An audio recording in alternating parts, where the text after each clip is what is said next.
Okay friends, today we are out here in Spring, Texas. Some part of Spring, I think. I don't know exactly where, but in between 45 and the Hardy Toll Road. And we've got the usual bees in the floor joists. You can see they've been here long enough that whoever the prior tenant to this house was tried to seal them up and keep them out, which of course doesn't work. But now the house has been abandoned, foreclosed, whatever. It's a HUD property, and so I got a call from a property management company to come and get them out so they can get this place back on the market. So anyway, this is the view from outside, but we're going to mix it up today. We're not going to go through the outside like I usually do. Since the house is open and there's carpet upstairs, we're going to peel the carpet back and cut the floor open. So let me show you what it looks like upstairs. Okay, so we're upstairs here, and I say we're because I've got a buddy helping me out here, aspiring beekeeper, wanting to come along and hang out with me. I've already done some work. Obviously peeled the carpet back. The bees are right here in this floor joist space. You can tell by the temperature, but just because of how this floor was already a square cut piece, I went ahead and we're going to go over one more stud. So we've already pulled the nails, already made our cuts, and we should be ready to peel it right up and see what we got. Let's see, we've got a few that are just out flighty just because of the disturbance, but nobody's going crazy yet. So yeah, we'll get right up under here and we'll just see if we can ride that floor joist right there. Because I know there's a nail right there that I didn't get. Oh, come on. That's what you don't want. Yeah. You just don't want to jar too much if you can help it. It's going to be heavy. We'll try to just stand it right up and I'll balance it on the joist. Okay. And these honeycombs will probably try to flop over. Can you see them down in there? Yeah. With the lighting, you can see honey. See folks, we've got honey all the way back here. So we're, you know, almost 4 foot off the wall. And they've got honeycombs, fresh honeycombs from last year pulled back here. All right, let's see if we can't get it picked up here. And the smoker, there's that nail we missed. All right, ready? Yep. Let's try it. Give one last little puff. There's one. Yep. I don't know if she got me. I don't think she actually stung me. It's on your shoulder right there. Oh, she's trying. Put her stinger in my shirt. She tried to get my lip. All right, that's it. Suits. Yeah. Cut it off. Oh, Got it? Yeah, we're All right. starting. All right, take 3 or 7, whatever it is. They got a little irritable with us right off, so I went ahead and suited it up. I don't like being stung. We'll see if they'll let us unsuit as we go on. All right, we're up. Wow. Oh yeah. This hive's been here just a little while. Holy moly. All right. Cut. Woo! Yeah, let's cut it. And so we're back out here, day 2, or I'm back out here.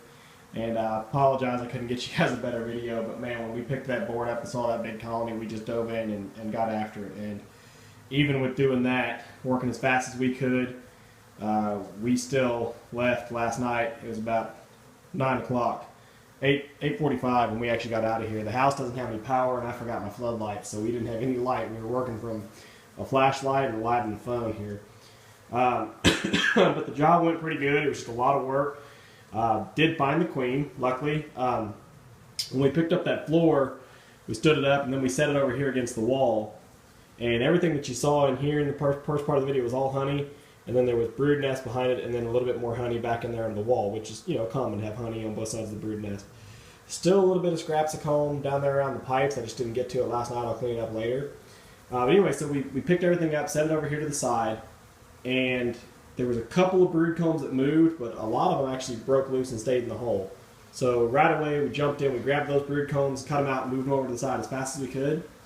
And then we, you know, said, okay, everything's moved over, let's watch the bees. Well, they weren't giving us any signal where the queen was at. They were all piling up down here in the hole. They were piling up on the wall by the board. They were piling up on the windows, just all over the place. So we went ahead, we cleaned up all the honey.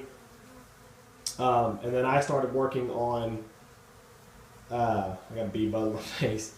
I started working on cutting the brood combs, putting them in frames. And on second piece of brood comb that I picked up. It was stood up over there against the board. Turned it over and found the queen on the back of it. So good looking queen, and went ahead, marked her, caged her, put her in the box.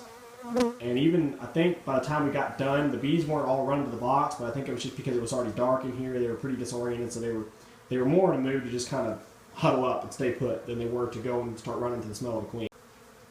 And I'll leave it up to the wife to call and interrupt the video. That's fine. But anyway, so yeah, we found the queen. She was on the second piece of comb that I cut. Marked her, caged her, put her in the box. The bees weren't really moving to the box, so we just said, okay, you know what? Let's clean everything up as much as we could. We recovered a lot of honey. We recovered probably 50 to 60 pounds of good, clean, chunk comb honey that was it was last year's honey, so it was in nice, white, clean wax. It wasn't old, dirty brood wax. And we also had about probably 40 pounds of random honey and drone comb and brood comb that we also didn't transfer to the box. So this was this is a very big colony. This whole space you're looking at here was full. A very big colony. I figured up the numbers on volume, and it was equivalent to like 5 10-frame deeps full of a beehive. So very, very big hive. Been here for a couple of years. So anyway, you can see what the bees are doing now. What's funny is some of the foragers are still coming. They've all cleared out from down here for the most part, but some of the foragers are still coming in through the crack there, coming above the wall. They come in here and then they realize, wait, the nest isn't here. So they fly over here and they fly out the window. You can see I've got the window about a third of the way open. But you can also see I've got a clump of them there. I've got a big clump of them up here in the corner. Unfortunately, you can see they all go up the window. They associate up with out. So they go up the window and then they get confused, so they cluster up in the corner. And I don't have my bee suit or my gloves or my smoke or anything with me to catch them. So we'll give it a couple days. The weather's still supposed to be fair for the next couple days. We'll give it a couple days with this window crack just like this. And hopefully the rest of them will eventually find their way out. They should, as these foragers keep coming in here and then realize it's not the right spot anymore, they should find the box. Now, let me take you outside and show you where the box is at. So here we are outside. This was that piece of the floor we cut out. You can see where all the combs were on there. Still a little bit of honey left on there, so I left all this out here so they can work on it and clean it up for today. Have my bucket. I put a couple handfuls of bees in the bucket last night to move them out here. So I guess they found their way out and the bucket's blowing off the AC. But I got the box set up here on the ladder, and really the only downside to my setup right now is that the box is not turned. It would be better if I turn it 90 degrees, just so the entrance would be a little bit closer to the crack in the wall, because the crack in the wall is up here where that orange foam is. That's where they were going in. But you can see pretty good activity on the box. They're going in and out of the box for sure. So it might just take a couple days for the foragers to figure it all out and realize that the crack in the wall is not where they want to be. Unfortunately, I forgot my Bee Quick.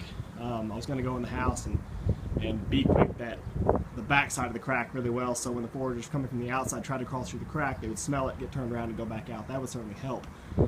Or some expanding foam to actually seal it up, but I don't have that. So right now we're just relying on them to figure it out, and we'll just be checking it day by day to see how they do and eventually get them all out. So anyway, so far it looks like they're doing okay, and hopefully I get to have me a big colony, because this is a big colony. I hope I get them home okay. Alright, I hope the wind's not too bad, but I'll just tell y'all where we're at real quick. This is day 3, so this is Friday afternoon. We started Wednesday afternoon. Just went inside, checked out everything outside, upstairs. There was maybe 100 bees still on the window. Bee Quick to the inside of the cavity really well. Ran out maybe another 100 bees that were down inside the wall that were lost. Got them out the window, got everybody out the window, and then came out here and I sprayed Bee Quick. You can see there along the border of the house between the brick and the hardy where it's wet. Sprayed Bee Quick all on the crack where they were going in to really try to get them, completely disinterested in that crack in the siding and be going into the box instead. Pretty good activity coming to them from the box. Pretty happy with it. Not seeing any bees in the house or any appreciable amount. So we'll be back tonight to pick up the box, and hopefully we got us another good one. Well, there you go, folks. We ended another one after dark. Came back tonight. It's Friday evening, so I made you a little update Friday afternoon when I stopped by, but I'm back tonight. Got all that cleaned out. It still looks pretty shiny from honey, but I scraped actually a lot of honey up off the floor, or the drywall off the bottom where the hive was. Cleaned all the combs off the side. Typically, I'll spray this whole area with Kills Primer to try to cover up the smell of bees, but apparently some hood rat from Lowe's stole the little spray nozzle off of the can of Kills Primer that I bought. So popped the lid off and couldn't use it because it didn't have a spray nozzle on it. We got all the combs cut out. There was still some honey stuck in around those pipes, if y'all remember. Got all that cleaned out. All the bees are out, and I don't see a single one crawling around or flying around. All of them that were up over there on the window, I got all those out when I was here earlier. Got the window screen put back in, window closed down. All the combs that were on the piece of plywood flooring, got all those scraped off. Again, typically I would have painted that with primer to cover up the smell, but can't. Got all that cleaned up. I actually filled another 5-gallon bucket with all the scrap that was on there and scraps that were in here. So quite a bit. A lot more dead bees than I would like to see, but I believe it was just due to all the confusion and the stress of the job. Because I ended, there was a lot of, we ended that first night after dark, and so all that flying around gets them confused. Some more dead ones over there on the carpet where, they were trying to get out the window and couldn't figure it out. But in general, you're maybe looking at a couple hundred dead bees, which this was a huge, huge colony, so not that big of a loss. But we got them down off the ladder, got everything loaded in the truck. Got, oh, I lied. There's one live one still crawling around. Poor girl, she's orphaned. We've got them all loaded in the truck, everything's ready to go. I'm going home, I'm done, and I think this is going to be a successful one. So here's our girls on the morning after. They look pretty good. I set them up out here last night when I got home, so this is Saturday morning, and I was going to put some grass in front of the entrance, but me trying to shove the grass on there actually got them stirred up, and one zipped out and popped me, so I just said the hell with it. It was 10:30 at night, so I just went in the house. But they seem to be doing just fine now. They're just kind of crawling around on the entrance, getting things cleaned up, figuring things out. I haven't yet opened the box to check on them. Hopefully I'll get that done this afternoon, pop it open, and I need to get a feeder put on them and feed them since I took all their honey away during the removal. So right now anyway, looks good. I don't see a big pile of dead bees out the front door, so that makes me happy.